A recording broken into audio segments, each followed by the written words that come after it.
कन्या में उन्होंने गर्भाधान करके बालक उत्पन्न कर लिया और वो बालक कोई सामान्य बालक नहीं हुआ, वो विश्व का सबसे बड़ा ज्ञानी बालक है। उसी का नाम व्यास कहा जाता है। पराशर जी के पुत्र व्यास हुए, लेकिन ये क्या धीवर कन्या में उन्होंने क्यों उत्पन्न कर दिया? और महाराज आप कह रहे हैं धीवर कन्या, लेकिन जब शौनक आदि ऋषियों ने नैमिषारण्य में हो रहे सत्रयाग के अवसर पर सूत जी से पूछा था कि हमको व्यास जी के बारे में बताइए, तब तो उन्होंने कुछ और ही कहा था। क्या कहा था?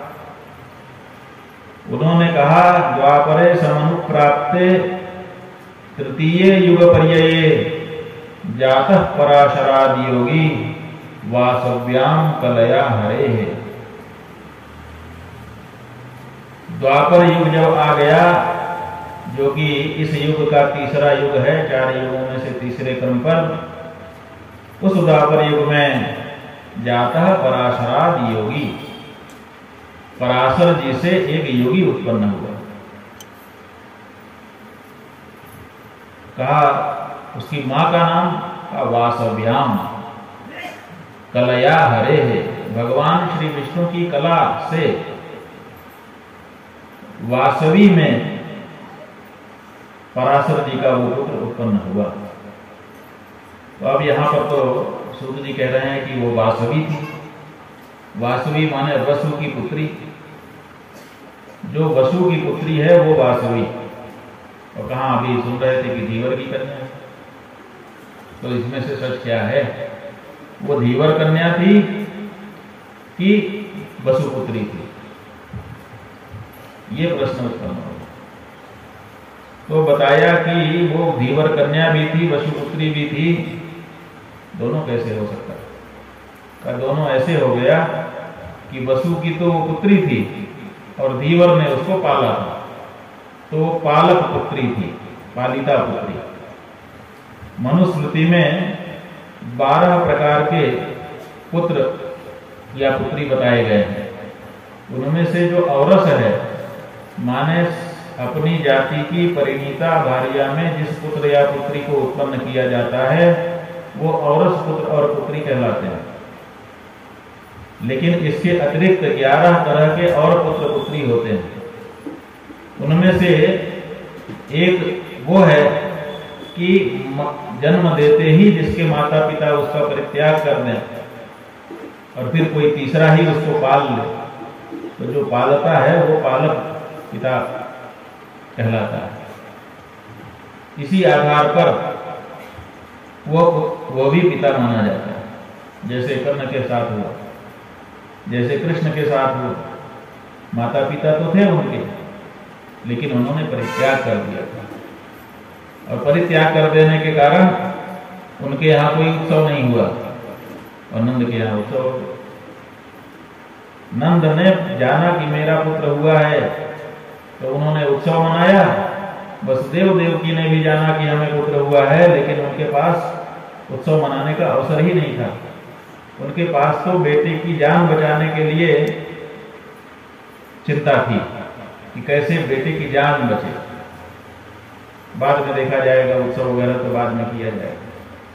यहां तक कि पुत्र के उत्पत्ति के समय माता पिता के मन में प्रसन्नता आती है। उस प्रसन्नता के बाद वो लोग दान करते हैं। वसुदेव देवकी के पास तो बेटे के उत्पन्न होने के बाद दान करने का भी अवसर नहीं था, इसलिए उन्होंने मानसिक दान किया।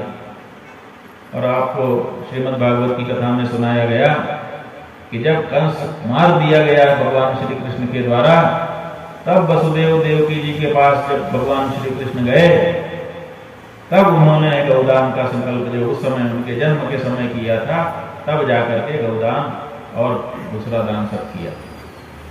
उनके पास तो अवसर ही नहीं था। तो ऐसे ही जो पालक होता है वो भी पिता होता है। इसीलिए व्यास जी स्वयं इस बात को जानते हैं। इसीलिए लिखते हैं भागवत जी में कि नंदस स्वात्मज उत्पन्ने जाता ह्लादो महामुना। नंद जो है आत्मज उत्पन्न होने के कारण जाता आह्लाद वाले हो गए, मन में बड़ी प्रसन्नता उनको हो गई। क्या वो जान नहीं रहे हैं? भाई नंद नहीं जान रहे हैं कि ये हमारा पुत्र है कि किसी और का है। यशोदा नहीं जान रही है कि हमारा पुत्र है कि किसी और का है। क्यों? क्योंकि महामाया ने उनको मोहित कर रखा। लेकिन व्यास जी तो समाधि भाषा में देख करके लिख रहे हैं ना। व्यास जी को तो पता है कि यह नंद का आत्मज नहीं है। ये जान करके भी वो लिख रहे हैं नंद स्वात्मज उत्पन्ने। आत्मज माने जो अपने से उत्पन्न हो, खुद का जन्माया हुआ। और खुद के जन्माए तो कृष्ण थे नहीं, वो तो वसुदेव देवकी के थे। फिर भी व्यास जैसा महर्षि क्यों लिख रहा है कि नंद आत्मज उत्पन्न होने पर हर्षित हुए?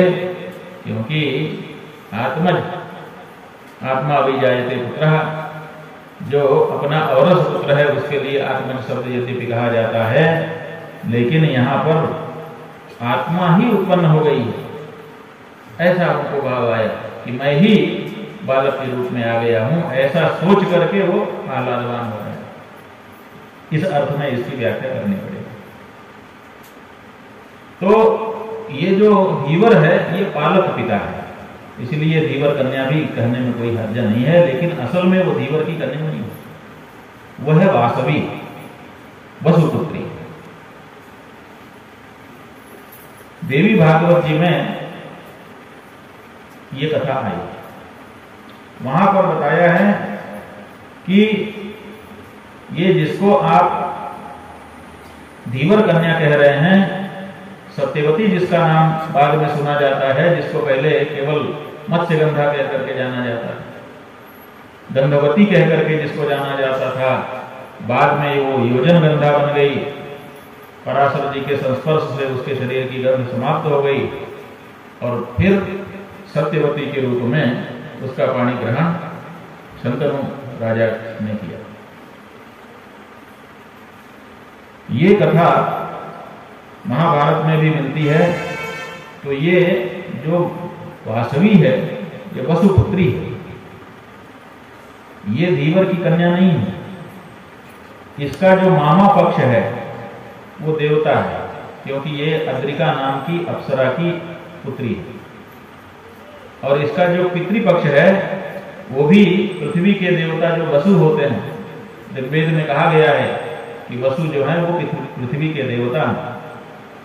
उनके घर में उनके अंश से इसका जन्म हुआ, इसीलिए ये देव कन्या है, ये मनुष्य कन्या है ही नहीं।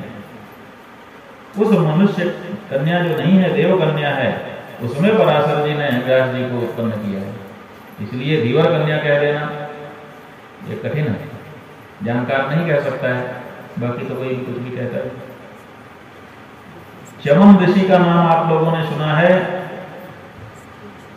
च्यवन ऋषि के ही वंश में सुधन्वा नाम के राजा हुए, उन्हीं के वंश में कृति नाम के राजा हुए, उन्हीं के वंश में वसु नाम के राजा हुए थे। ये वसु बहुत प्रतापी थे। इन्होंने बड़ी उग्र तपस्या की, इतनी बड़ी तपस्या की कि इंद्र का इंद्रासन डोलने लगा।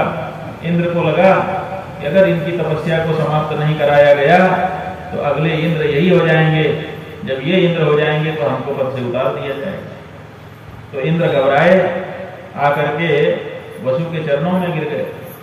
कहा आप जो चाहिए वो भेंट हम आपको देने को तैयार हैं। आप काहे को तपस्या कर रहे हैं, आप जो इच्छा करिए आपको उपस्थित कर देते हैं।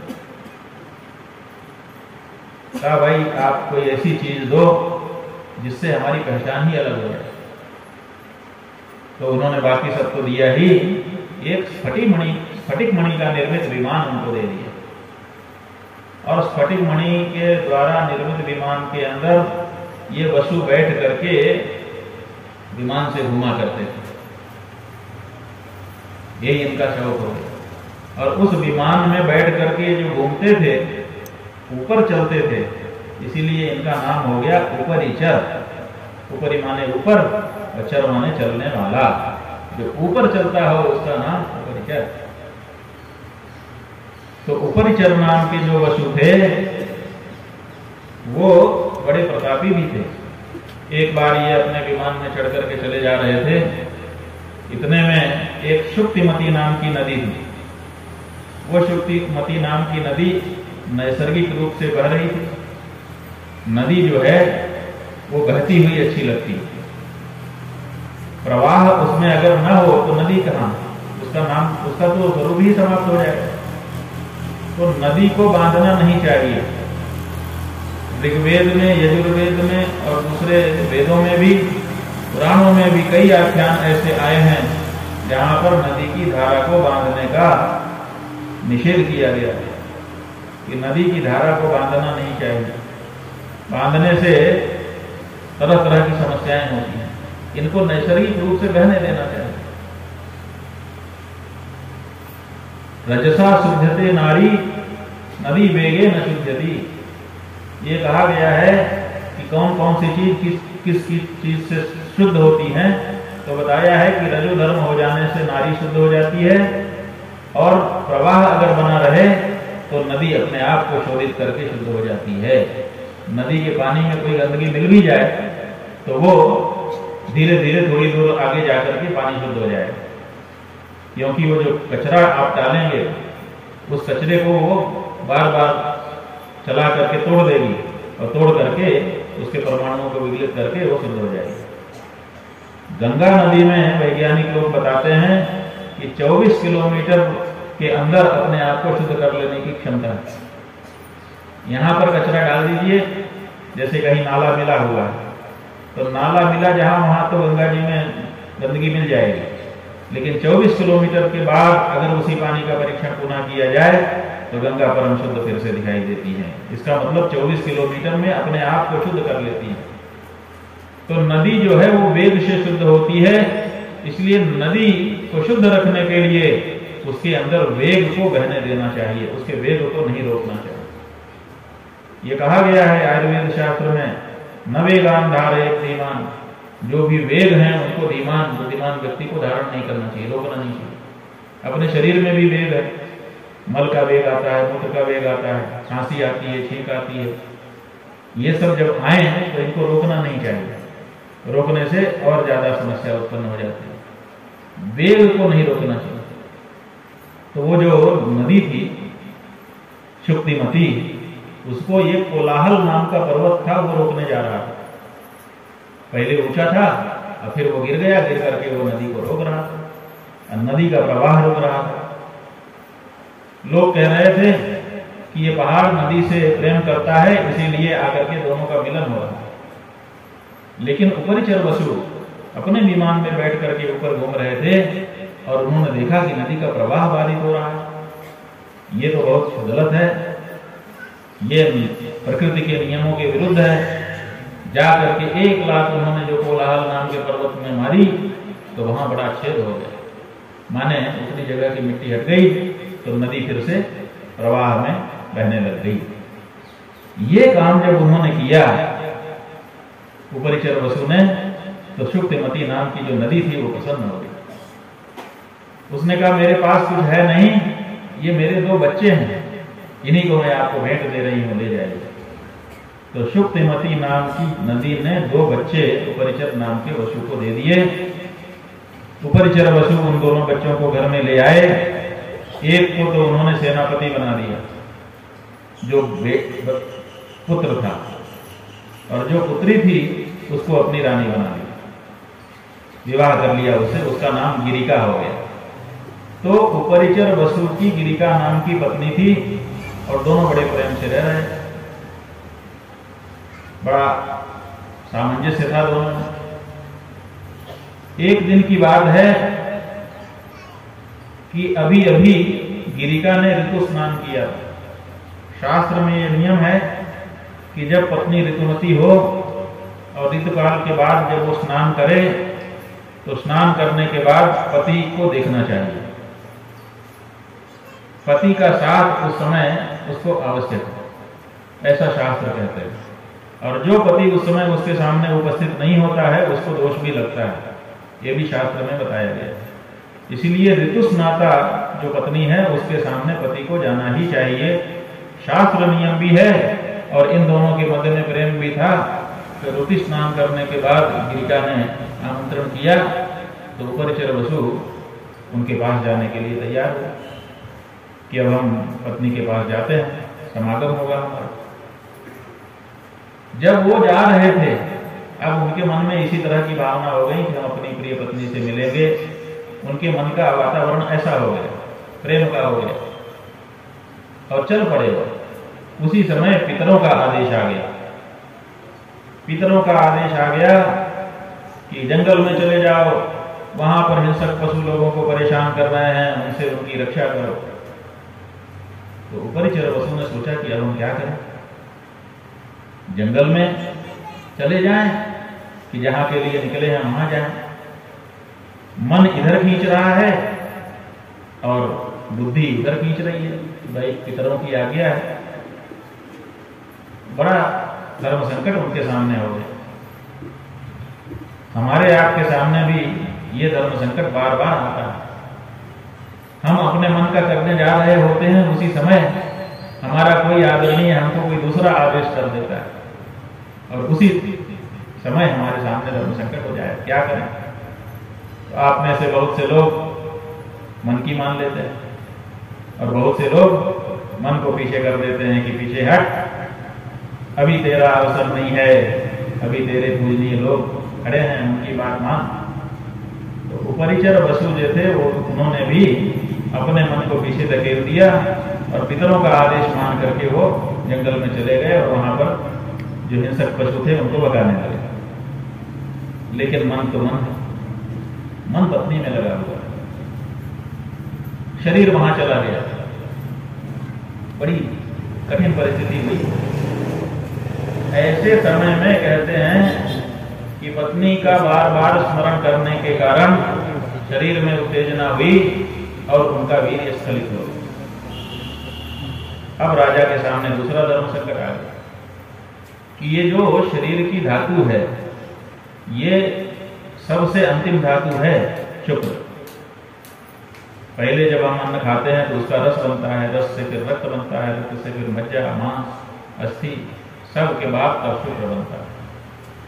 भोजन जिस दिन खाया जाता है उस दिन से शरीर में पचने लगता है और 40वें दिन जाकर के 7वीं धातु में वो परिणत होता है। 40 दिन तक जब शरीर में जाने कितनी प्रक्रियाएं होती हैं, तब जाकर के 4 लीटर खून जब जल जाता है तब 1 बूंद शुक्र का निर्माण होता है। तो ये शुक्र जो है एक तो परिनिष्ठित धातु है और दूसरे बहुत परिश्रम से निर्मित इसकी शरीर में होती है, इसलिए इसको जाया नहीं करना चाहिए, व्यर्थ नहीं बर्बाद करना चाहिए। शास्त्रों में शुक्र के क्षय के लिए बहुत बड़ा दोष बताया गया और आजकल के वैज्ञानिक भी बताते हैं कि जो शुक्राणु हमारे शरीर से निकलते हैं, एक बार के समय में जितने शुक्राणु बाहर निकलते हैं उसमें कई अरब बच्चे होते हैं और फिर वो बच्चे एक दूसरे से लड़ते हुए फिर उनमें से 1 या 2 बचते हैं, वही बाद में बड़े होकर के हमारे बच्चा या बच्ची के रूप में पैदा होता है। माने अरबों कीटाणु हैं उसके अंदर। वो अरब अगर व्यर्थ डाल दिए जाएंगे तो अरबों को मारने का पाप किसको लगेगा? जो ऐसा कर रहा है उसको लग जाएगा। तो राजा धार्मिक था, उसको धर्म का विचार मन में था, इसलिए उसने सोचा कि अरे ये क्या हुआ, मैंने अपने मन पर नियंत्रण नहीं रखा जिसका ये परिणाम हुआ। लेकिन अंतिम समय तक व्यक्ति को प्रयास करना चाहिए। तो अब मेरी पत्नी ऋतुस्नाता भी है, गर्भाधान का समय भी है और मेरा वीर्य स्खलित भी हो गया है, इसको व्यर्थ नहीं जाने देना चाहिए। अब व्यर्थ ना जाए तो क्या करना चाहिए? अमोघत्वं च विज्ञाय रेतसो राजसत्तमः शुक्र प्रस्थापने कालम महिष्या प्रसमीक्ष्य च अभिमंत्र्याथ तच्चित्रम। अब वो जानकार था, उसने उसका अभिमंत्रण किया, उसके संरक्षण की जो विधि होगी वो विधि पूरी की और वीर्य को संरक्षित करके एक शेन माने बाघ पक्षी था जो संदेश लाने ले जाने के लिए राजाओं के पास पहले से रहते हैं, बहुत तेजी से उड़ करके चले जाते हैं, जहाँ जाना हो वहाँ पहुँच जाते हैं। और रास्ते में कोई खतरा भी आए तो बाज पक्षी को बल होता है, उससे भी वो निपट सकता है, एक तरह का सैनिक है। तो उन्होंने अपने वीर्य को संरक्षित करके दोनों में रख करके अभिमंत्रण उसका करके और बाज पक्षी को दे दिया कि तुरंत इसको लेकर के जाओ, विधि बता दी गई, जा करके रानी के गर्भ में स्थापित करवाओ। आज भी IVF और दूसरी ऐसी तकनीक निकली हुई जिनसे ये हो जाता है। ये पहले से ही हमारे शास्त्र में सब बताया गया, ये होता रहा। विज्ञान अभी बहुत बच्चा है अध्यात्म के सामने। ये बात अलग है कि डिंग बहुत मार रहा है, लेकिन डिंग मारने से क्या होता है? और ये डिंग मारने का मौका उसको कहाँ से मिला? ये डिंग मारने का मौका हमारे आपके कारण उसको मिला, क्योंकि उनके बरगलाने पर हम लोगों ने अपने शास्त्रों के प्रति जो हमारी आस्था थी, जो हमारा विश्वास था, जो हमारा अध्ययन था, उसको हमने छोड़ दिया। आज हालत यह है कि कहानी के रूप में भी हम अपने शास्त्रों को पढ़ने को तैयार नहीं। जब कहानी के रूप में पढ़ने को तैयार नहीं है तो फिर उस पर गवेषणा, अन्वेषण, अनुसंधान, इसकी तो बात ही छोड़ो। ऐसी परिस्थिति है। अब ये जो उपरिचर वसु की कहानी हम आपको बता रहे हैं, आप लोगों में से कितने लोग ये सुने हुए हैं? हाथ उठाइए जरा। 2-3 हाथ उठे। ये हमारी हालत है कि हम कहानी के रूपों में भी इनको नहीं जान रहे हैं, तो आगे क्या जानना है? और इसी कारण से वो लोग बहुत बड़े दन्ना सेठ बन करके बैठ गए हैं कि हम सब जानते हैं।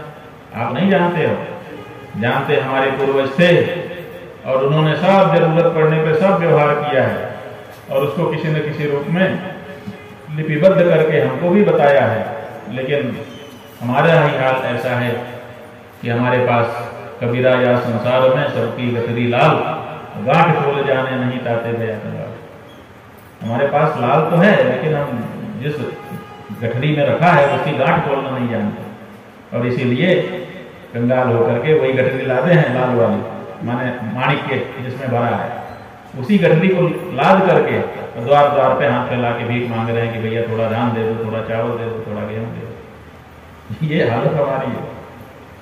तो उपरिचर वसु ने उस अमोघ वीर्य का संरक्षण किया और संरक्षण करके बाज के हाथों उसको अपनी रानी के पास भिजवाने के लिए रवाना कर दिया। फिर क्या हुआ?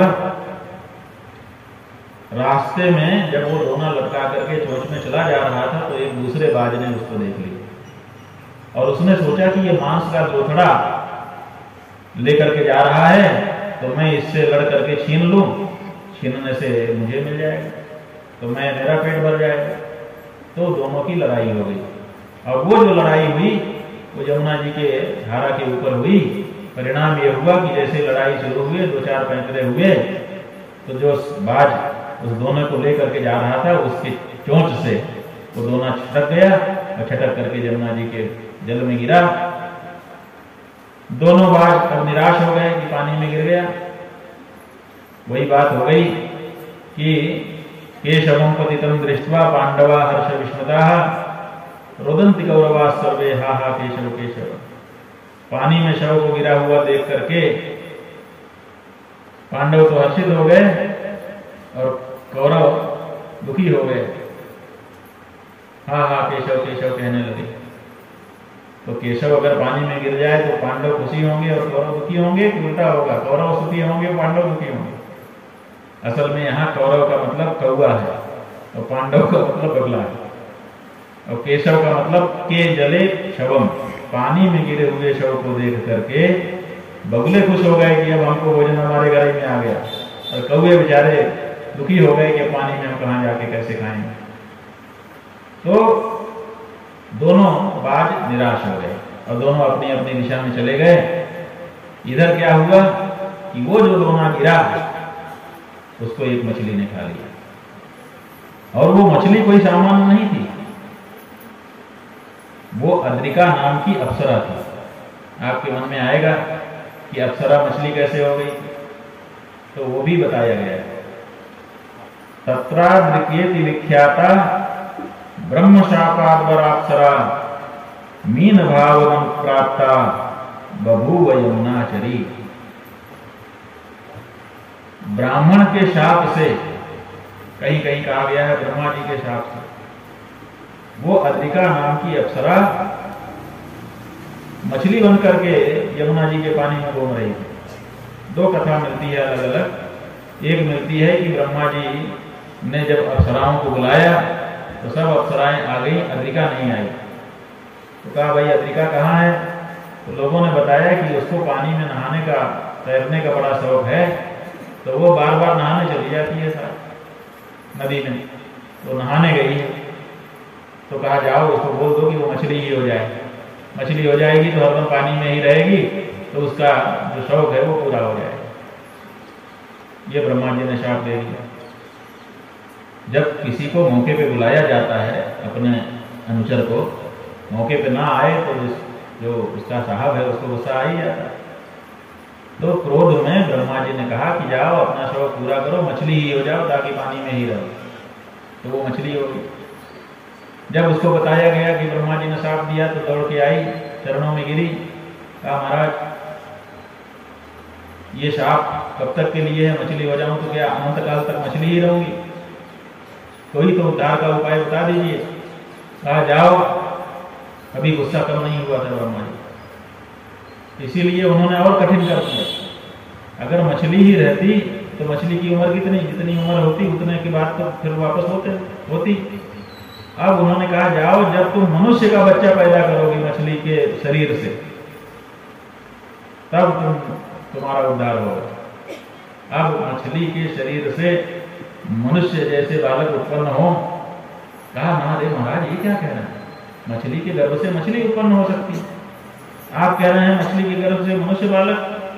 कहा आप ज्यादा बात करती हो और दंड बढ़ा देता हूं। जब जुड़वा बच्चे उत्पन्न करोगी तब तो भागी कि अब जितना हो गया उतना ही ठीक है। अगर ज्यादा बहस करेंगे तो दंड और बढ़ता चला जाएगा। दूसरी कथा आती है, यही है, दूसरे रूप में है कि यमुना जी में अद्रिका नाम की अप्सरा मछली बनकर के तैर रही थी। इच्छाधारिणी थी, मछली बनकर के तैर रही थी। इतने में एक ब्राह्मण संध्या गायत्री जब कर रहे थे गंगा में, यमुना जी में डुबकी लगा करके, और उसको चुहल सूझी तो उसने जा करके पैरों में काटना शुरू कर दिया। अब जब वो ध्यान लगाएं और मछली देखे कि अब इनका ध्यान तगड़ा हो गया है तो जा करके पैर में काट दे। अब उनका ध्यान भंग हो जाए, पैर हिला के झटके और फिर मछली दूर चली जाए, फिर आंख बंद करें। जैसे ही उनकी आंख बंद हो और लगने लगे कि बिल्कुल अब ध्यान सद गया, वैसे जाके फिर पैर में काटे। बार बार उनको परेशान करने लगे। तो ब्राह्मण देवता को क्रोध आ गया। कहा जा, तू अप्सरा है मैं जानता हूं, लेकिन लोग देवताओं के मनोरंजन के लिए तेरा उपयोग है, किसी को सताने के लिए, किसी ऋषि महर्षि का, किसी ब्राह्मण का ध्यान भंग करने के लिए ये जो तू कार्य कर रही है ठीक नहीं है। अब तू इस मछली की योनि में ही रह, अब तू पुनः अप्सरा नहीं बन पाएगी। तो वो बेचारी मछली बन के पड़ी। जब कोई तेरा पेट चीर देगा तब तेरा उद्धार होगा, ये उन्होंने कह दिया। तो जो भी कथा हो, मूल बात यह है कि अद्रिका नाम की अप्सरा ही मछली बन करके वहां पर विद्यमान थी। जैसे ही बाज के हाथ से वो दोना गिरा, वैसे ही उसमें जो वस्तु थी उसको उसने खा लिया। और अमोघ वीर्य, मोघ माने होता है व्यर्थ, और अमोघ माने जो व्यर्थ न जाए, जो कारगर हो। निश्चित रूप से राम बाण जो है अमोघ है। जी में अमोघ रघुपति के बाना, ताही भांति चले वन माना। जैसे राम जी का बाण अमोघ है, अमोघ माने व्यर्थ नहीं जाएगा, वो लक्ष्य पे मारा गया है तो लक्ष्य को भेदेगा ही भेदेगा। ऐसे ही ये जो राजा का अंश था ये भी अमोघ था, इसको भी अपना काम करना ही करना था। जैसे ही किसी पेट में गया तुरंत प्रक्रिया शुरू हो गई, पहले से अभिमंत्रण कर दिया गया था तो वहां पर बालक बनने लग गया। और जुड़वा बालक हो गए। और इधर मछुआरे तो मछली मारते ही रहते हैं, जाल फैलाया, सब मछलियां फंसी उसमें, ये अद्रिका नाम की जो अप्सरा थी मछली बनी हुई, ये भी फंस गई। धीवर बड़े प्रसन्न हुए, क्या तो इतनी मोटी मछली फंसी है। मछली के अंडे होते हैं छोटे छोटे, उनसे मछलियां बनती हैं, बच्चा थोड़े होता है पेट में। अगर किसी की मछली के पेट में बच्चा हो जाए तो अलग आकार प्रकार बन ही जाए। ले आए, कोई कहता था ना ना ये मछली सामान्य नहीं है, कुछ विशेष है। तो सबके बीच में ला करके, जैसे पंचनामा होता है सब खड़े होकर के कहते हैं, वैसे ही सारे धीवरों ने मिल करके पेट चीरा। जैसे ही चीरा लगाया तो उसमें से एक बालक और एक बालिका उत्पन्न हो गए। वही बालक बालिका एक को जब धीवर लोग, बड़ा प्रचार हो गया इस बात का, राजा ने कहा भाई बुलाओ, हमने भी दोने में कोई वस्तु भेजी थी और बीच में हमारे बाज के द्वारा नष्ट हो गई थी, कहीं वही तो नहीं है। तो ले आए, लेकिन धीवरों ने राजा को बच्चे देने से इनकार कर कहा, महाराज जब रहा होगा आपका, मछलियों पर हमारा अधिकार है और मछली के पेट से जो निकले उस पर भी हमारा अधिकार है, इसलिए ये बच्चे आपको हम नहीं दे सकते। तो राजा ने उन्हें विनय किया कि भाई हमने अभिमंत्रण करके इसको भेजा था, रास्ते में हमारी वस्तु खो गई, तो जिसकी वस्तु खो जाती है, जिसको मिलती है, वो वापस करता है कि नहीं करता है। कहा महाराज बात आपकी भी सही है और बात हमारी भी सही है। तब तो का मध्य मार्ग निकालिए, एक आप ले लीजिए, एक हम ले लेते हैं। तो दो बच्चों में से एक बच्चा जो पुत्र था, वो तो उपरिचर वसु ने ले लिया और उसको अपना उत्तराधिकारी बनाया। बाद में मत्स्य राम का बड़ा राजा बना, उसका अलग चरित्र है। और ये जो कन्या थी, ये धीवर के यहाँ ही रह गई, क्योंकि बंटवारे में उनको मिली हुई। ऐसे ये धीवर कन्या बनी। वास्तव में ये उपरिचर वसु की कन्या है, अद्रिका नाम की अप्सरा इसकी माता है। इसका मतलब ये देव कन्या, उस देव कन्या में आधान हुआ है। सामान्य मानवीय मामला नहीं है कि यूं ही कह दें कि पराशर जी जा रहे थे और नाव में वो धीवर भोजन कर रहा था, तो उसने बिटिया को कहा कि तुम छोड़ दो महाराज जी को, और महाराज जी बीच में मोहित हो गए और गर्भाधान कर दिया। ऐसी सामान्य बात नहीं। तो ये कन्या मत्स्यगंधा, इसके शरीर से मछली की गंध आती थी, परेशान थी बेचारी, कोई इसके पास नहीं आता। रूप में सुंदरी थी लेकिन दुर्गंध इतनी थी। एक बार आंखों को हम पीछे कर सकते हैं, ऐसे करें तो धुंधली हो जाती है, ऐसे करें तो बंद हो जाती है, लेकिन नाक का क्या करें। नाक तो ना तो उसमें फोकस करने का कोई सिस्टम है कि धुंधली हो जाए, कम गंध खींचे, और ना बंद करने का कोई सिस्टम है कि बंद हो जाए। वो दुर्गंध तो आती ही आती है। आंखों का रूप भले थोड़ा खराब हो तो आदमी थोड़ा मन इधर उधर कर दे, लेकिन गंध, और गंध इतनी दुर्गंध थी कि उसके पास कोई आता ही नहीं था, वो परेशान था। पराशर जी के संस्पर्श से उसकी दुर्गंध सुगंध में बदल गई और वो योजन गंधा नाम हो गया। एक योजन तक उसकी सुगंध जाने लगी। एक योजन दूर से लोग आकर्षित होते थे कि गंध कहां से आ गई। ये है किसी में ताकत, अगर ऐसी कोई शक्ति किसी में हो तो वो इस तरह का कार्य करे। और इतना ही नहीं, उसने कहा कि पहली शर्त हमारी ये है कि हमारा कौमार्य भंग नहीं होना चाहिए, तो वो माना गया। दूसरी शर्त थी कि मेरे शरीर की दुर्गंध दूर कर दीजिए हमारा, वो दूर हो गया। और तीसरी उसने कहा कि लोक लज्जा हमको आ रही, हमको संकोच हो रहा है, तो पराशर जी ने कोहरे का सर्जन कर दिया और उसमें वो प्रक्रिया की। इस तरह की प्रक्रियाएं सबके सामने तो नहीं की जा सकती, तो वो प्रक्रिया की और परिणाम क्या हुआ? परिणाम ये हुआ कि उसने कहा था कि हमारे पिता को पता न चले। पराशर जी ने स्वीकार किया तो जब वो लौट करके पराशर जी को उस तरफ छोड़ करके वापस आई, तब तक में तो व्यास जी उत्पन्न हो चुके थे। माने गर्भधारण हुआ, फिर 9 महीने के बाद उत्पत्ति हुई, ऐसा नहीं है।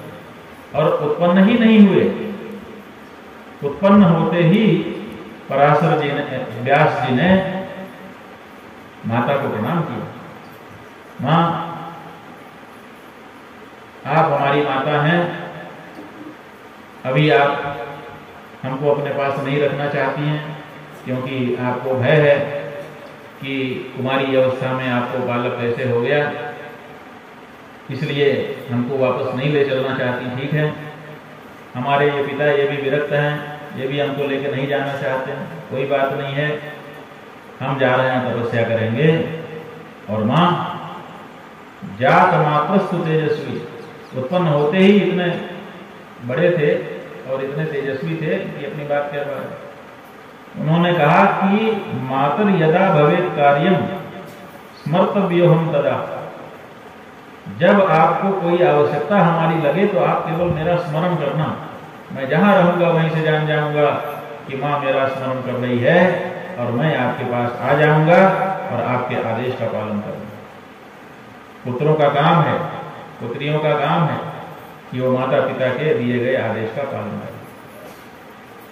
आज्ञा समन सचाई सेवा, आज्ञा से बढ़कर के दूसरी कोई सेवा नहीं होती है, इसलिए आज्ञा। तो आज्ञाकारी पुत्र, आज्ञाकारी कारिणी पुत्री हो, ये प्रत्येक माता पिता चाहते हैं, आप भी चाहती होंगी। अभी आपको नहीं आवश्यकता है, हम समझ सकते हैं, लेकिन भविष्य में जब कभी आपको जरूरत हो आप बुलाइए। भगवान शंकराचार्य जी ने भी तो यही किया। भगवान शंकराचार्य जी को जब संन्यास लेने का अवसर आया, घर से निकलने लगे तो मां रोने लगी, बेटा आप हमको छोड़ करके चले जा रहे हैं, एकमात्र पुत्र हैं हमारे, यहाँ संतान ही एकमात्र है, जब हमारा अंतिम समय आएगा तो कौन हमारी सेवा करेगा। शंकराचार्य जी ने कहा, मां ऐसी कोई बात नहीं है, जो तुम्हारी संपत्ति का वारिस होगा वही तुम्हारी सेवा भी करेगा। जो पुत्र होता है वो सेवा करता है, और सेवा करने के बाद जो माता पिता चले जाते हैं तो उनकी संपत्ति का वारिस हो जाता है। तो जब मैं संन्यास ले लूंगा तो मेरे लिए जो संपत्ति आपने संग्रहित करके रखी है वो किसी न किसी को तो जाएगी, जिसको जाएगी वही सेवा का भी दायित्व निभाएगा, इसमें कौन सी बड़ी बात। कहा, बेटा ये तो ठीक है, जिसको मैं अपना धन संपत्ति दूंगी, जमीन जायदाद, वो मेरी सेवा कर देगा, लेकिन एक बात रहती है माता पिता के मन में कि मेरा अंतिम संस्कार मेरे पुत्र के द्वारा होना चाहिए, उसका क्या होगा, अंतिम संस्कार कौन करेगा, मुखाग्नि कौन देगा मुझको। तो शंकराचार्य जी ने कहा, मां मैं वचन देता हूं, जहां पर भी रहूंगा तेरा अंतिम समय आने पर तू मुझे याद करना। जब तुझे लगे जब तेरा अंतिम समय आ गया तो मुझे याद करना, तेरे याद करते ही मुझे पता चल जाएगा, मैं अपना हृदय तुझसे अभी जोड़े रखूंगा और मैं तेरे पास आऊंगा और तेरा अंतिम संस्कार मैं करूंगा। माता ने कहा कि बेटा सन्यासी तो आग छूते भी नहीं है, भोजन बनाने के लिए भी आग नहीं छूते, तो तू अपनी संस्कार कैसे करेगा सन्यासी होने के बाद। तो उन्होंने कहा, मां पहले से अगर कोई वचन हो जाए किसी मामले में तो उसका निर्वाह किया जा सकता है, तो सशर्त है ना, ये सन्यास सशर्त है। इस सन्यास में ये शर्त है कि अंतिम समय में मां का अंतिम संस्कार मैं करूंगा, इसी शर्त पे सन्यास लेने की अनुमति हमको मिल रही है। तो जब उसका हम लाभ ले रहे हैं तो उसकी परेशानी भी तो हमको उठानी पड़ेगी, तो इसलिए सशर्त होने के कारण मुझको ये छूट होगी कि मैं सन्यासी होकर के भी तेरा संस्कार कर सकूंगा। जब ये शर्त आपस में बन गई तब जाकर के भगवान शंकराचार्य सन्यासी हो सके। तो माता के प्रति जो दायित्व है वो गुरुओं के हृदय में विद्यमान। आज भी धर्मशास्त्र क्या कहते हैं, धर्मशास्त्र ये कहते हैं कि जो भी व्यक्ति सन्यास लेगा वो सबका पूजनीय हो जाएगा, सब उसको प्रणाम करेंगे। वो केवल उनको प्रणाम करेगा जिनका, जो सन्यासी हैं और सन्यासी होकर के जिनका चातुर्मास से ज्यादा हो गया, माने जो हमसे पहले सन्यास ले चुके, वो हमारे आदरणीय हैं। और दंड से प्रणाम तो गुरु ही को है। तो ऐसी स्थिति में कोई प्रणाम में नहीं रह जाता सन्यासी का। सब सन्यासी को प्रणाम करते हैं, सन्यासी किसी को नहीं, केवल गुरु को करता है। लेकिन वही सन्यासी अगर उसके पिता उसके सामने आ जाएंगे तो उठ के खड़ा भी नहीं होगा नियमानुसार, और पिता उसको साष्टांग प्रणाम करेगा। लेकिन उसी सन्यासी के सामने अगर माँ आ जाए तो अपने आसन से उठ करके अपनी माँ को साष्टांग प्रणाम करने का शास्त्रों ने आदेश किया। सन्यासी जो किसी को प्रणाम नहीं करता, यहां तक कि पिता भी सामने आ जाए तो आसन से खड़ा नहीं होगा, प्रणाम करना तो दूर की बात है। उसी सन्यासी के सामने अगर मां आ जाए तो वो साष्टांग प्रणाम करेगा। ये शास्त्र विधान सदम दंड के साथ ये शास्त्रों ने विधान बना करके हम लोगों को बता दिया कि हमारे यहाँ माता कितनी पूजनीय है। माता से बढ़ करके दूसरा कोई पूजनीय ही नहीं। ये भारत की संस्कृति है जी। हमारे यहाँ भोग की वस्तु नहीं है हमारी बहन, हमारी माँ। हम किसी स्त्री को जब देखते हैं तो उसमें माँ देखते हैं, उसमें बहन देखते हैं, और अगर भाव और अच्छा हो जाए तो उसमें देवी माँ को देखते। ये हमारे सामने देवी आई। काली है तो लगता है कि काली आ गई, गोरी है तो लगता है गौरी आ गई, लाल साड़ी पहन के आते तो लगता है महालक्ष्मी आ गई, सफेद साड़ी पहन के आए तो लगता है सरस्वती आ गई। ये दृष्टि है। ये दृष्टि कहां से आई? ये दृष्टि भारतीय संस्कृति ने हमको प्रदान किया है, क्योंकि हमारे पूर्वजों ने ऐसी ही आंख अपनी रखी है और इन्हीं आंखों से संसार को देखा है। तो व्यास जी ने कहा, मातर यदा भवेत कार्यम, हे मां जब तुझे आदेश हो तब मुझे बुला। क्या ऐसा अवसर आया कि मां ने व्यास जी का स्मरण किया हो? भगवान शंकराचार्य जी के जीवन में तो आ गया। जब माता का अंतिम समय आया तो उन्होंने स्मरण किया। उस समय शंकराचार्य जी दिग्विजय करते हुए कश्मीर प्रदेश में थे। कश्मीर माने उत्तर का छोर, और उनका घर था केरल दक्षिण में। कितनी दूरी रही, लेकिन कश्मीर में सर्व के पीठ पर विराजमान हुए ही थे शंकराचार्य जी। वैसे ही उनको स्फुरणा हुई कि माता मुझे स्मरण कर रही। तो गोविंद पादाचार्य जी के द्वारा दी गई 8 सिद्धियों का प्रयोग करते हुए आकाश मार्ग से तत्काल कश्मीर से भगवान शंकराचार्य केरल पहुंच गए और मां के सामने खड़े हो गए। मां को निर्गुण ब्रह्म का उपदेश किया। मां ने कहा मुझे ये सब समझ में नहीं आता है, तो भगवान श्री कृष्ण की छवि उनको दिखाई। माता उसको देख करके बड़ी संतुष्ट हुई। अपने पुत्र को उन्होंने सामने देखा, वो साक्षात शिव ही था। अब उनके लिए कुछ प्राप्तव्य था नहीं, तो बड़े आराम से उन्होंने अपनी आंखें बंद कर दी। कहते हैं बाद में भगवान शंकराचार्य उनका अग्नि संस्कार करना चाहते थे, लेकिन वहाँ के ब्राह्मण आ गए जो धर्मशास्त्रों के ज्ञाता। वो कहने लगे कि नहीं, सन्यासी जो दंडी सन्यासी है वो अग्नि का स्पर्श कर ही नहीं सकता। भगवान शंकराचार्य कह रहे थे कि भाई मेरी शर्त हो गई थी, माँ से ये बात हो गई थी, लेकिन उन्होंने कहा ना, हम ये नहीं मानते, शास्त्र की जो आज्ञा है वो आपको करना चाहिए। तो भगवान शंकराचार्य जी से बड़ा विवाद हुआ।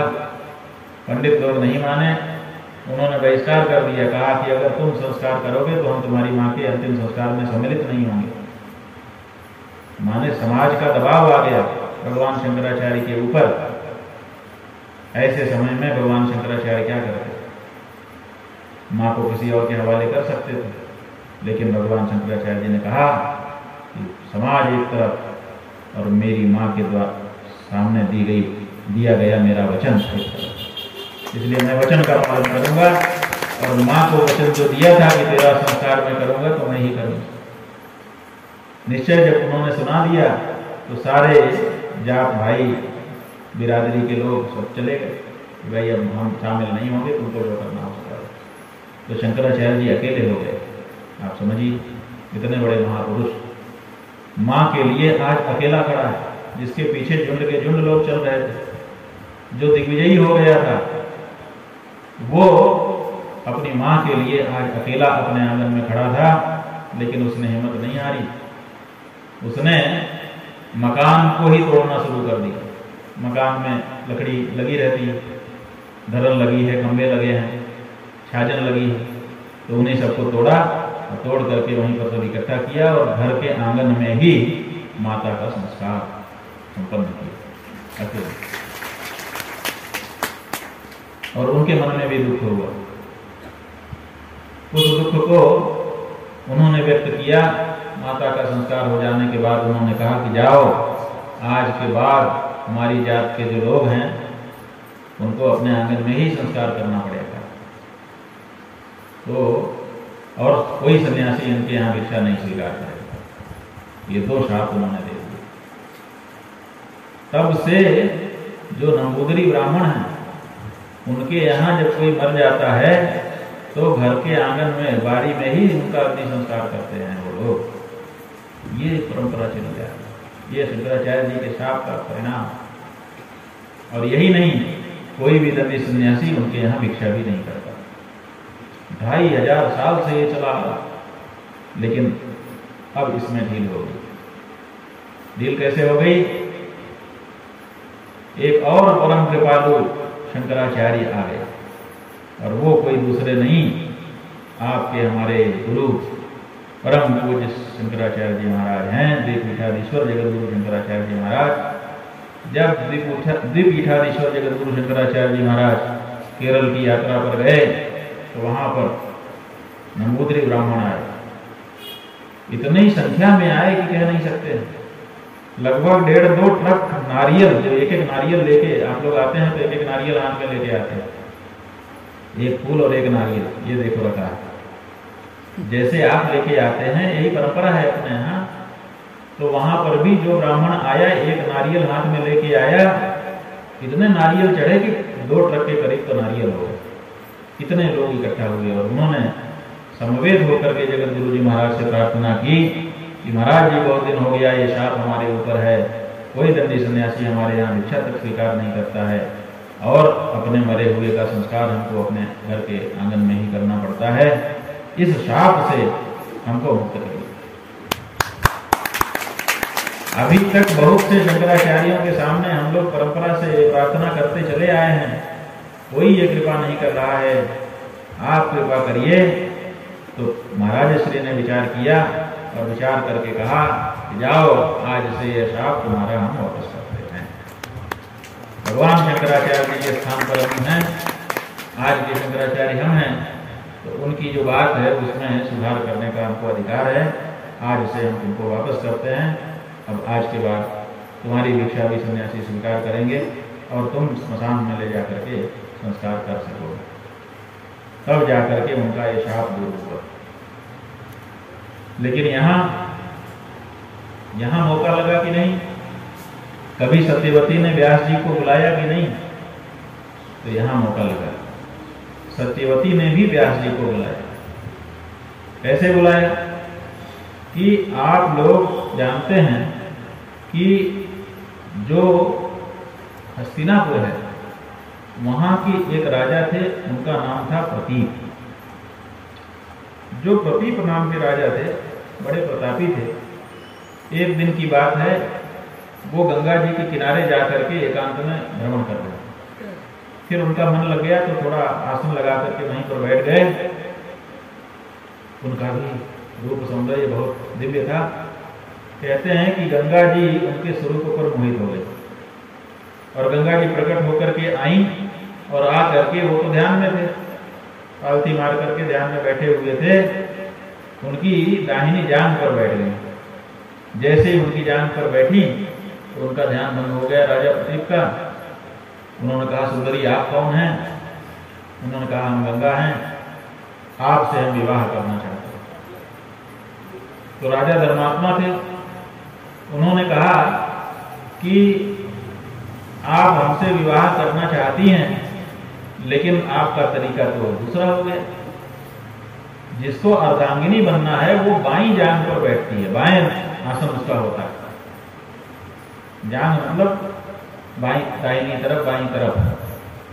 तो जो पत्नी है उसका बायां स्थान होता है, दाहिना स्थान तो माता का या पुत्री का होता है। तो आप दाहिनी तरफ हमारे आकर के बैठ गई हैं, इसका मतलब आप पत्नी नहीं बनेंगी, आप पुत्रवधू बन सकती हैं। लेकिन हमारे तो पुत्र है ही नहीं। उन्होंने कहा नहीं जी, हम तो आए हैं तो हमको वापस मत भेजिए। तो राजा ने उनको वचन दिया कि ठीक है, हमारा जो पुत्र होगा उसका पाणी ग्रहण आपके साथ होगा। अब राजा प्रदीप तपस्या करने के लिए गए, पर्याप्त तप किया उन्होंने, और उस सब के फलस्वरूप उनको एक पुत्र संतति की प्राप्ति हुई। बड़ा शांत रहता था, इसलिए उसका नाम शांतनु रख दिया। शांतनु जब बड़े हुए तब उन्होंने गंगा जी का फिर से आह्वान किया, गंगा जी अब मेरा बेटा विवाह के योग्य हो गया है, आप पधारे तो हम आपका विवाह शंतनु के साथ करा दें। तो गंगा जी प्रकट हुई और शंतनु के साथ उनका विवाह हो गया। लेकिन ये विवाह भी शर्त के साथ हुआ, बिना शर्त नहीं हुआ। शर्त क्या थी? शर्त ये थी, गंगा ने कहा कि हम जो चाहेंगे वो करेंगे, और ना तो आप हमको रोकेंगे और ना तो हमको टोकेंगे। हमको रोक टोक पसंद नहीं, हम अपने मर्जी के मालिक रहेंगे। जिस समय हमको जो मन आएगा वो हम करेंगे। जिस दिन आपने हमको रोका, और रोका नहीं, कम से कम टोक ही दिया कि ये क्या कर रही हो, उसी दिन हम आपके यहाँ से चले जाएंगे। शर्त हो गई, तो भाई ठीक है, नहीं बोलेंगे, आप अपने मन का करना। तो विवाह हो गया। अब विवाह होने के बाद संतति होती ही है। पहली संतति हुई, जैसे ही बच्चा उत्पन्न हुआ, कोई रोक टोक तो थी नहीं। गंगा जी ने उसको हाथ में उठाया और ले जाकर के गंगा जी ने उसे रोका। अब राजा तो आश्चर्यचकित हो गए, ये क्या, ये कैसी मां है? लेकिन शर्त भी कर चुके थे कि रोकूंगा, टोकूंगा, पूछताछ करूंगा तो ये तो चली जाएगी, ना चली जाए इसलिए शांत रहे। शांतनु नाम सार्थक किया। अब उसके बाद दूसरा हुआ, अब दूसरे में भी यही कहानी, तीसरा हुआ, चौथा हुआ। अब जो जो बच्चा उत्पन्न होता था, गंगा जी ले जाकर के उसको विसर्जित कर देते। बड़ी मुश्किल हुई। इतने में 8वें पुत्र का अवसर आ गया। जब 8वां पुत्र उनको उत्पन्न हुआ तो राजा ने मन में सोचा कि बहुत हो गया, अब की बार अगर ये ऐसा करेगी तो अब की बार मैं रोक दूंगा, क्योंकि पुत्र संतान भी होनी जरूरी है, वंश परंपरा आगे कैसे चलेगी। कई चिंताएं राजा के सामने थी। तो जब 8वां पुत्र उत्पन्न हुआ तो उसको भी लेकर के गंगा जी में प्रवाहित करने के लिए गंगा जी चली। पीछे पीछे राजा शंतनु गए, और जब उन्होंने देखा कि गोद से उतार के गंगा में डालने जा रही है, तो ऐसे ही बोल पड़े, गंगा ये मत करो। पीछे देख, मुड़ करके देखा, अच्छा आप हमारे पीछे आ रहे हैं, आपको शर्त तो याद है ना? हाँ हमको याद है, लेकिन अब बहुत हो गई, अब हम कर नहीं सकते, इस बच्चे को आप गंगा में प्रवाहित मत करिए। ठीक है, नहीं प्रवाहित करते, लीजिए आपका बच्चा है, लेकिन शर्त हमारी हो गई थी कि जैसे ही आप हमको रोकेंगे या टोकेंगे हम चले जाएंगे। तो हम चले, और वो वाला नहीं कि मैं के चली जाऊंगा केवल कहने के लिए, सचमुच में गंगा जी चली गई। तो अब बच्चा तो उनको मिल गया, शंतनु राजा को। उसका नाम देवव्रत रखा। बड़ा ही होनहार बच्चा था, लेकिन राजा अकेला पड़ गया। अब अकेलापन उसको काट रहा था, कोई जीवन का साथी नहीं। अकेले कैसे रहें? तो धीरे धीरे दूल्हा होने लगा, खाने पीने से रुचि हो गई। भोजन की थाली लेके जाते थे उनके सेवक, तो कह देते थे नहीं नहीं अभी मन नहीं, ना खाना खा रहे ना पीना पी रहे। पहनना ओढ़ना भी कम हो गया, बाहर जाना घूमना भी कम हो गया, राजकाज में भी मन कम लगने लगा। इधर बच्चा वो थोड़ा बड़ा हो रहा था, किशोर अवस्था में आ गया देवव्रत।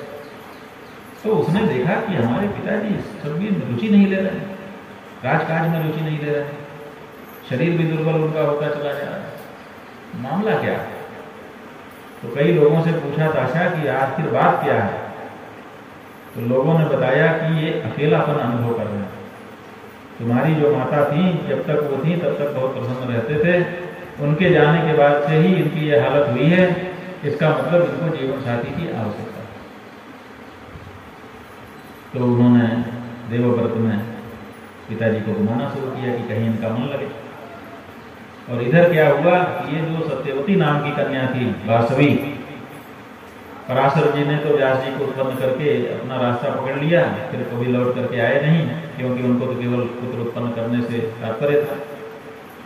ये विवाह योग्य थी, अब इससे विवाह करने के लिए बहुत से लोग आ रहे, लेकिन इसका सौंदर्य और इसके शरीर की सुगंध ये सब ऐसी थी कि सामान्य व्यक्ति इससे विवाह करने के लिए सोच ही नहीं सकता, क्योंकि जो बहुमूल्य वस्तुएं होती हैं, विशिष्ट वस्तुएं होती हैं, वो विशिष्ट लोगों के पास जाती हैं।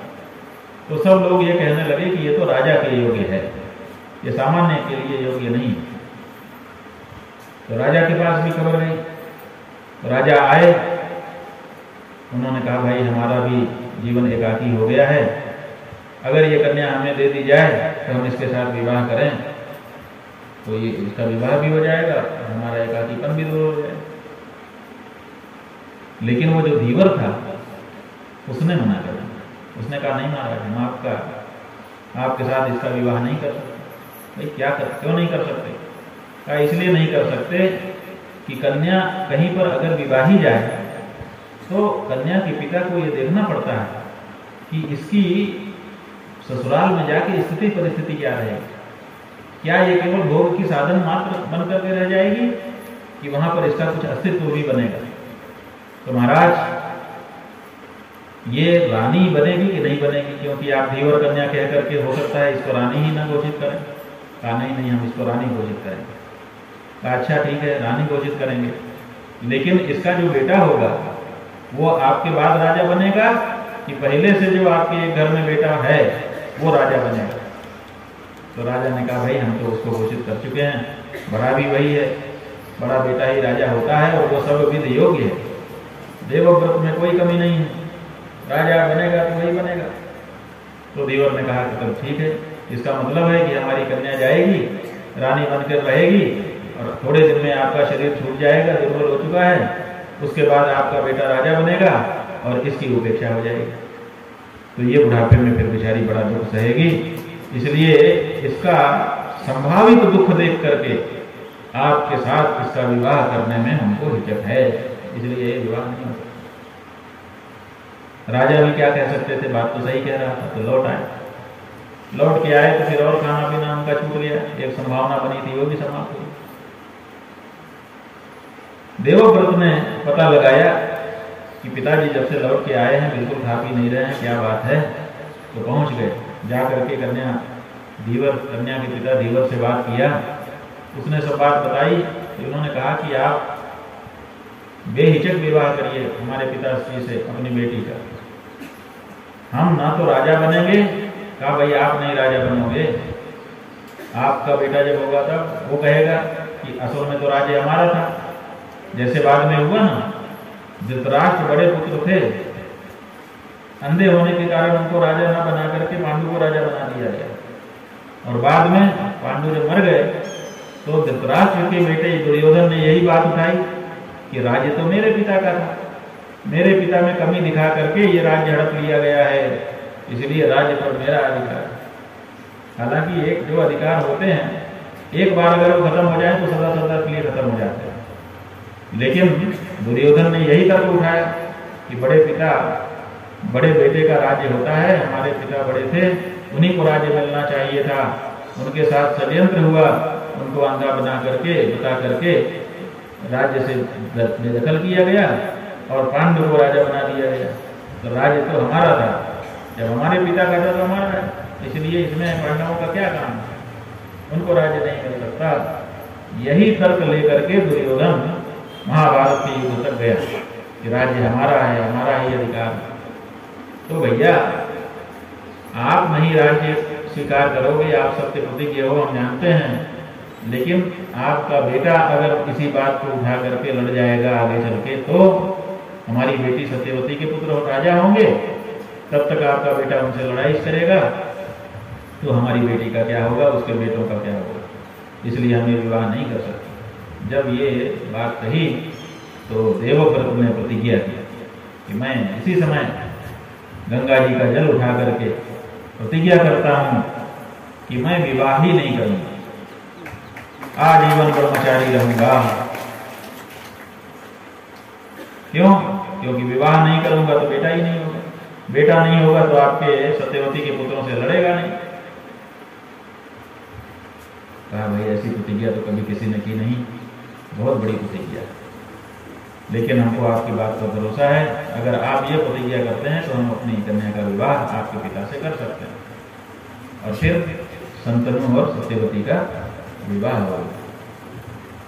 विवाह हो जाने के बाद उनके 2 बेटे उत्पन्न हुए, एक का नाम चित्रांगद और दूसरे का नाम विचित्रवीर्य हुआ।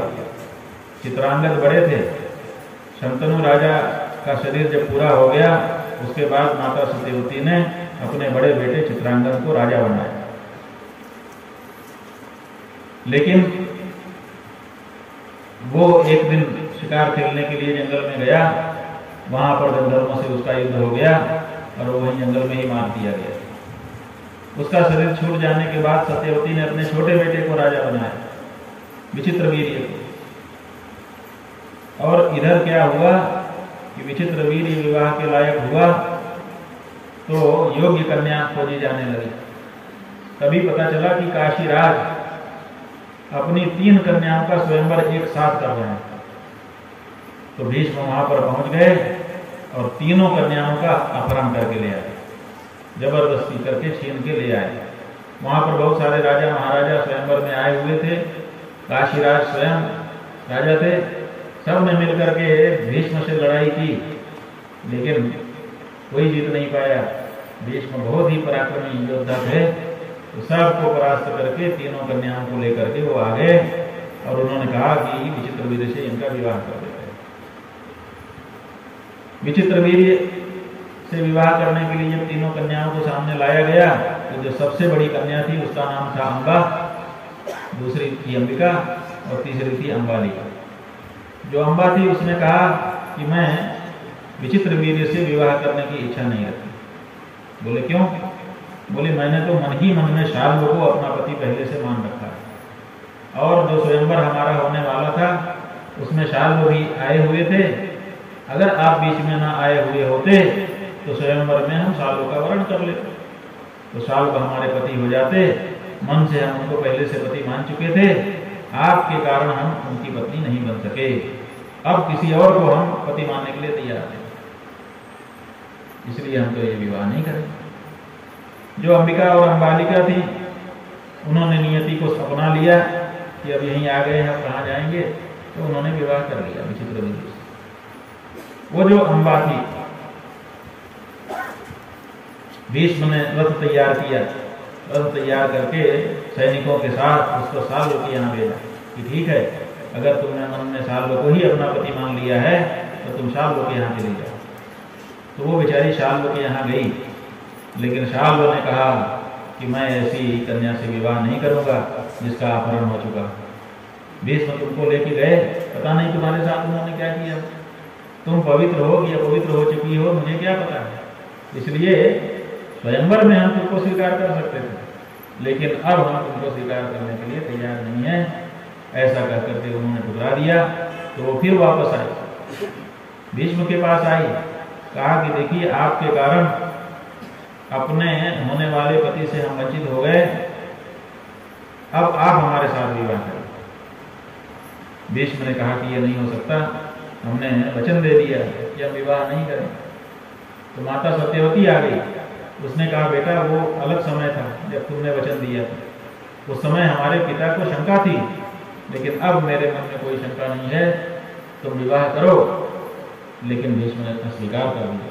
उन्होंने कहा माँ मेरी प्रतिज्ञा मैं कभी नहीं छोड़ सकता, किसी भी परिस्थिति में अब मैं विवाह नहीं करूंगा, मेरा ब्रह्मचर्य व्रत अखंड है। भीष्म नाम इसीलिए तो मिला उनको, असली नाम तो देवव्रत। तो उनकी प्रतिज्ञा अटल थी, अटल ब्रह्मचारी। कभी भी उन्होंने इस बारे में सोचा नहीं।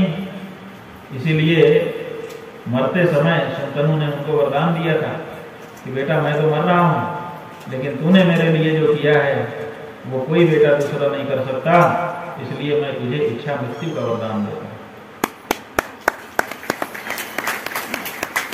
तू औरों की तरह नहीं मरेगा कि जब भी मृत्यु आए मर जाए, तू तो जब चाहेगा तब मरेगा। तो इच्छा मृत्यु का वरदान का मतलब कि फिर मृत्यु ही नहीं होगी, क्योंकि मरने की इच्छा तो कोई करता नहीं। यही तो मधुकैटभ के साथ हुआ था। मधुकैटभ जो भगवान श्री विष्णु के कांस के महल से उत्पन्न हुए राक्षस थे, उन्होंने देवी की आराधना करके उनसे इच्छा मृत्यु का वरदान प्राप्त कर लिया। अब इच्छा कि हम मरना चाहेंगे तब मरेंगे। मरना कौन चाहता है? बड़े बड़े बूढ़े पड़े हैं, चला नहीं जा रहा है, कईयों की तो टांग टूट चुकी है, बिस्तर में पड़े हैं, लेकिन मरने की इच्छा तो। बहुत लोगों का कर्ज में डूब गए हैं, कई चीजों में हो गए। कुछ लोग जरूर आवेश में आकर के आत्महत्या कर लेते हैं, लेकिन इच्छा नहीं, वो आवेश में करते हैं। इच्छा से कोई नहीं मरता। मरने की इच्छा हमारे मन में कभी जन्मती नहीं। तो संतनों ने इतना बड़ा वरदान, जितना बड़ा त्याग विष्णु ने किया अपने पिता के लिए, पिता ने भी लौट करके उतना ही बड़ा वरदान इच्छा मृत्यु का उनको प्रदान किया। तो उनको इच्छा मृत्यु, लेकिन उन्होंने अस्वीकार कर दिया। वही जो अम्बा थी, कहते हैं वही बाद में शिखंडी बनी, और उसने कहा कि मैं तुम्हें मारूंगा, तुम इच्छा मृत्यु वाले हो ना, लेकिन इच्छा मृत्यु वाले तुमको भी मैं मारूंगी, तुमने मेरे साथ अन्याय किया। उसके मन में गांठ बन गई। इधर जो अम्बा थी, अंबिका और अंबालिका, इनका विवाह एक का धृतराष्ट्र से, एक का पांडु से हुआ। बाद में इनको भी संतान नहीं हो रही थी। फिर सत्यवती माता ने व्यास जी को बुलाया, और व्यास जी को बुला करके उनसे कहा कि अब हमको तुम्हारी जरूरत पड़ गई है। जो हमारे बेटे हैं वो तो संतान उत्पन्न कर नहीं पाए, उसके पहले ही एक गंधर्वों के द्वारा मार दिया गया, दूसरा क्षय रोग से मर गया, संतान कोई हुई नहीं है। हमारे जो पिता थे उन्होंने अन्याय किया, ये कहा कि हमारे संतान को राज्य मिलेगा। हाँ, हमारी संतान, अब तुम हमारे बेटे हो, अब तुम संतान उत्पन्न करो। कहा मां हमने तो विवाह ही नहीं किया, विवाह होता तो हम संतान उत्पन्न कर देते। कहा नहीं, जिसके पास खुद का खेत नहीं होता वो सिकमी ले लेता, थोड़े दिन के लिए भाड़े पर किसी का खेत लेके उसमें फसल उगा लेता।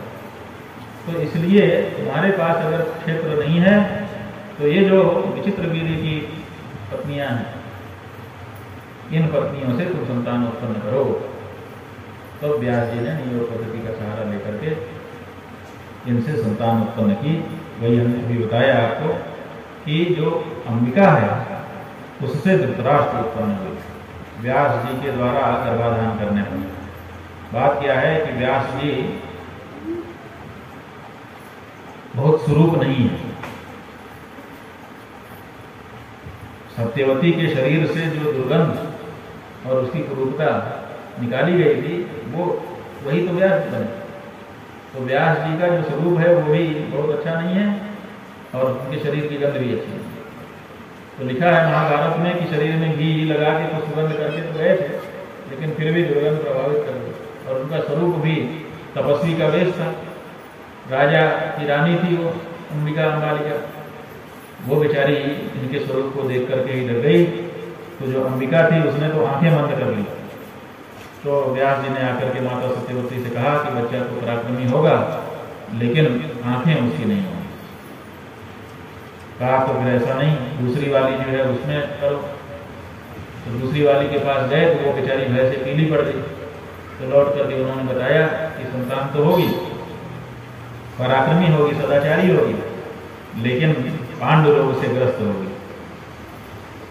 तो माता सत्यवती चिंतित हुई कि ये दोनों तो फिर राज्य के योग्य नहीं होंगे। राज्य के योग्य कोई हो, जो राजनीति का विशेषज्ञ हो, नीति शास्त्र को जानता हो, ऐसा पुत्र हमको चाहिए। तो बोले कि जो पहली वाली रानी है दोबारा उसमें गर्भाधान करो। तो दोबारा उसमें गर्भाधान करने के लिए गए अंबिका में।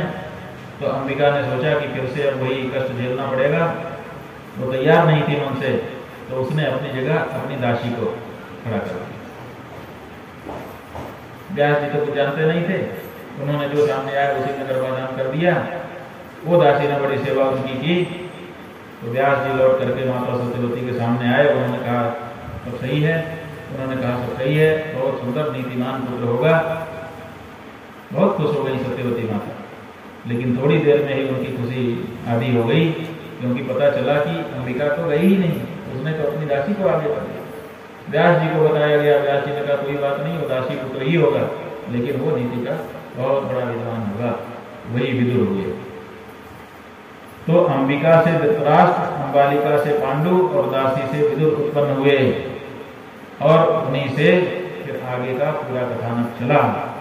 तो ये सब कथा हमने इसलिए बता दी कि ये व्यास जी से संबंधित है। व्यास जी 18 पुराणों के कर्ता, 1 लाख श्लोकों वाले महाभारत के कर्ता, वेदों का 4 विभाग बना करके ऋग्वेद, यजुर्वेद, सामवेद बनाने वाले, और हस्तिनापुर के राजवंश को गति देने वाले, उनका जो योगदान है उसको कोई दूसरा भूल नहीं सकता। ऐसे व्यास जी का परम पवित्र चरित्र आप लोगों ने सुना। कोई विद्वान आता तो बीच में हम बंद करते, लेकिन कोई आया नहीं, इसीलिए 7 दिन की भागवत हुई है। तो सब लोग बड़े मनोयोग से भागवत जी सुन रहे थे। तो एक दिन की सब लोगों ने छुट्टी की होगी, ऐसा हम मानते हैं। तो आज इसी बात को मान करके हम लोग यहीं पर विराम लेते हैं। गीता माता की आरती होगी, आप लोग सब अपने अपने स्थान से खड़े होकर के आरती में भाग लीजिएगा। हर हर महादेव।